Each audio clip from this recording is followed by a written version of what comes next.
si Pusa. Kay Ate Kim. May kumot siya sa loob.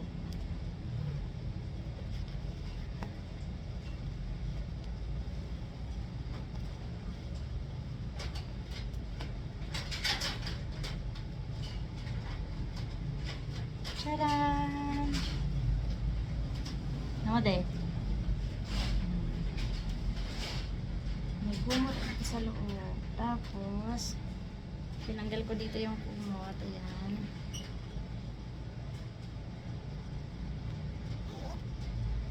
Ito naman, gawing unan. Laki niya, oh. Aha. Kala ko na cancel to.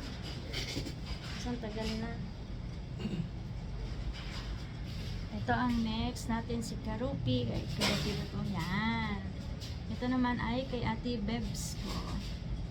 Yan. Ito ganyan siya kalaki. Oh my God. Ang laki niya. Then ito ay may kumot din sa likod. Yan. Ang kumot niya is violet. Paborito ni Bua is violet. Ayan. May kumot din siya dyan. Ayan. Grabe. Tapos ito magiging unan niya na. Ay, ang ganda-ganda, grabe. Gift ko kay Ate Bo. Residensya. Ayan, laki-laki na.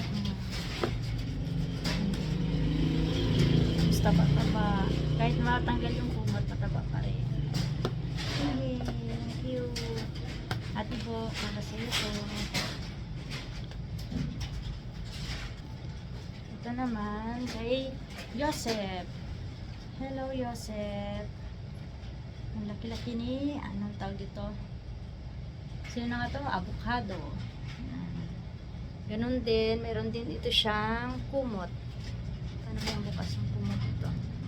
May kumot din ito siya sa loob. Tingnan natin ang kumot. Ang kumot niya ay kulay green. Yan.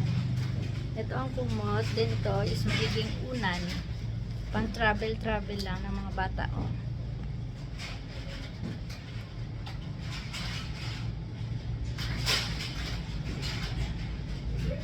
Tapos may hawakan pa siya. Ayan. Laki. Kala ko maliit lang to eh. Laki pala.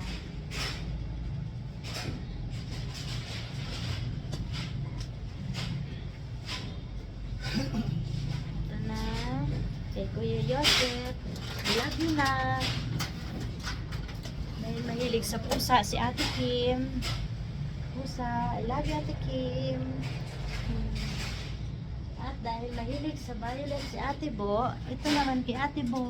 I love you, Ate Bo, Ate Bebs. Love you, Ate Bebs. I love you, Ate Kim. I love you, Kuya Joseph. Masaya kayo sa gift ni Mami.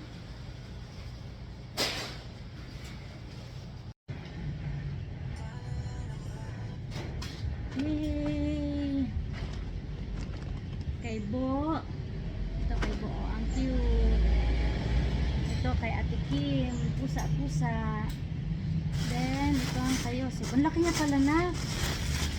Ay, may keychain din kay Bo. Kayo, sir. Ako lang. Purple? Wala purple. Ilagay natin kay Bo. Kaya, tama. Kinuha lang yung pulawit eh. Oo. Akala nandun purple. Ito kay Yosef. Cute. Kay Yosef. Kay Ate Kim. Kay Ate Bo. I love you mga pipis ko. Napagitindog na lang. I love you mga pipis ko. Ang utos? Yan na. Si pa mag-drive. Ang ganda ng motor eh. Ito, lagay natin sa blue. Hindi rin siya lagay dito. Ayun, okay. Sa bayan na nakautos? Yan na. Baka meron dito sa ano. Baka Meron meron isa pa meron.